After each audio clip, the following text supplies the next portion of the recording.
and proving his return is imminent.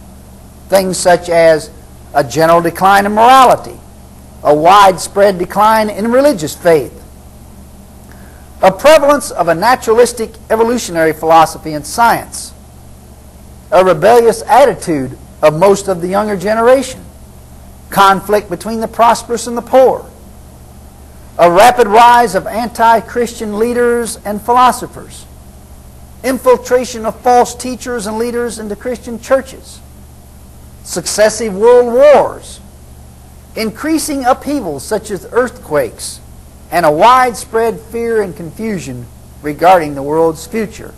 Unquote.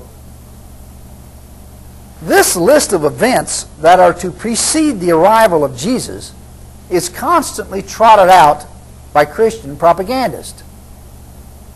But notice anything interesting about the events referred to?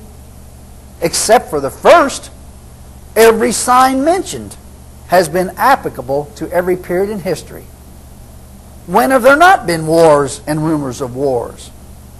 When has there not been a conflict between the poor and the rich? When has there not been a growth in the naturalistic evolutionary philosophy?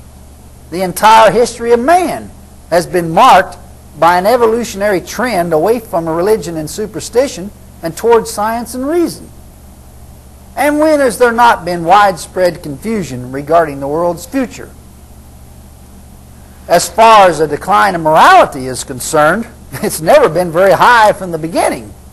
So it's difficult to see how it could have declined from the bottom.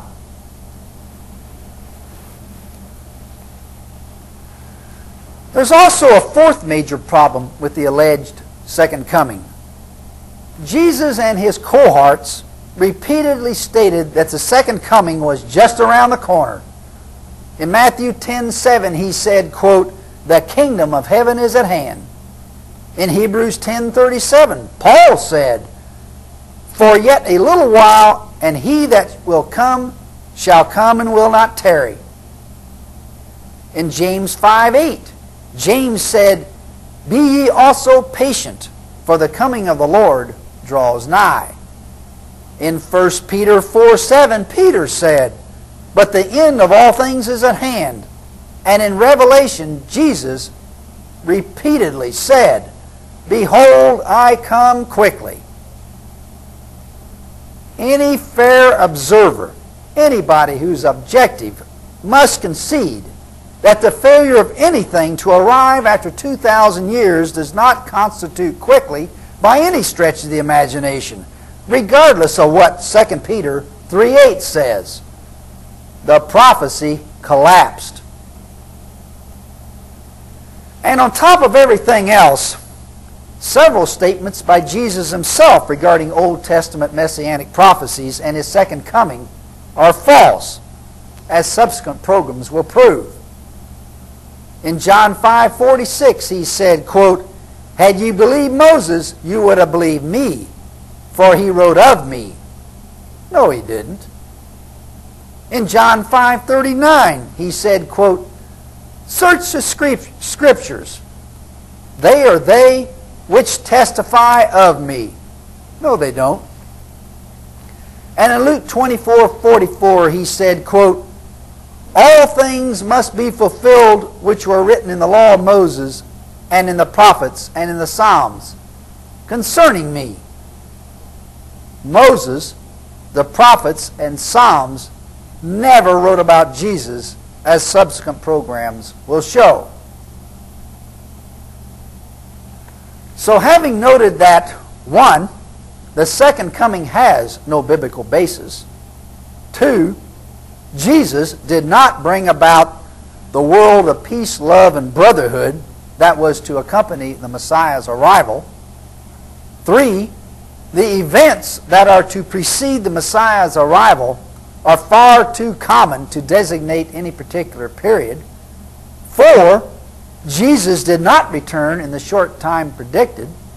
And 5, Jesus looked upon himself without any biblical backing as the fulfillment of him who was prophesied.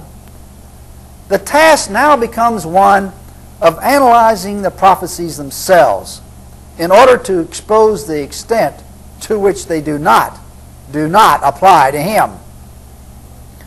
Ultimately, of course, that's the crucial issue.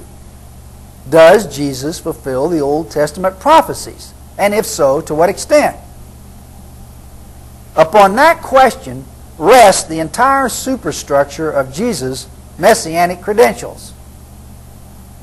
If the entire spectrum of messianic predictions cannot be reliably applied to him, then Jesus and his disciples are among the greatest bamboozlers of mankind to have ever come out of the woodwork. Because of the tremendous importance attached to this issue by Christian apologists and propagandists, the next 3 programs will be devoted almost exclusively to an itemized analysis of the messianic prophecies.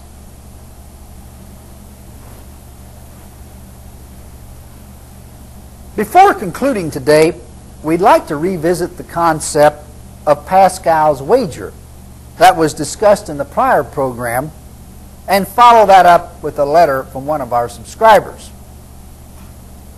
If you'll recall, Pascal is a 17th century French philosopher who contended that you better believe just to be on the safe side. You don't know. It might be true. Don't take any chances. If it isn't, you haven't lost anything.